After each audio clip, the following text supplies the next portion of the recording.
Iran పై war siren మోగించింది America. దమ్ముంటే రండిరా అంటూ ఇరాన్ కూడా సవాల్ చేస్తోంది.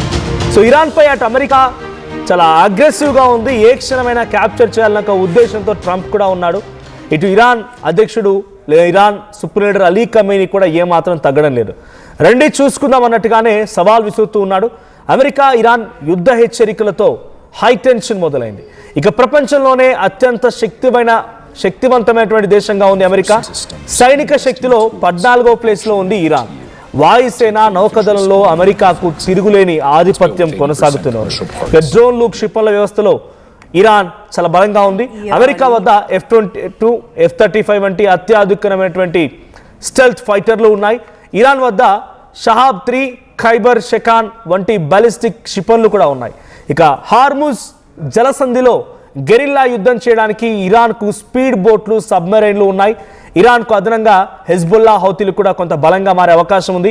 ఇరాన్ డ్రోన్లు క్షిపణులతో అమెరికా మిత్ర దేశాలకు భారీగా నష్టం జరిగే అవకాశం కూడా ఉంది. సో నేను ఒకసారి వాళ్ళ స్ట్రెంత్ చెప్పే ప్రయత్నం చేస్తా.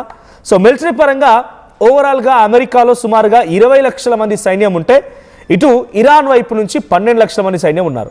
సో ఇంతటి స్థాయిలో వాళ్ళ సైన్యం ఇప్పటికే సిద్ధంగా కూడా ఉంది. యాక్టివ్ డ్యూటీలోనే కేవలం అటు అమెరికాలో 13 లక్షల మంది సైన్యం యాక్టివ్గా డ్యూటీలో ఉంటారు. సో అటు ఇరాన్ వైపు నుంచి సుమారుగా 7 లక్షల మంది సైన్యం సిద్ధంగా ఉంది. ఇక బడ్జెట్ విషయానికి వచ్చిన అమెరికా బడ్జెట్ వాళ్ళు మిలిటరీ కేటాయించిన బడ్జెట్లో, వార్ ఎక్విప్మెంట్ పరంగా కేటాయించిన బడ్జెట్లో $997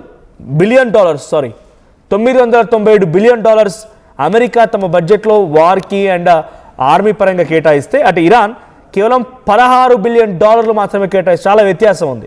అమెరికాతో ఏమాత్రం చూసినా ఇరాన్ పోటీ పడలేదు. అమెరికానేమో కాలు దువ్వుతోంది. ఏ క్షణమైనా విరుచుకుపడే అవకాశం ఉంది.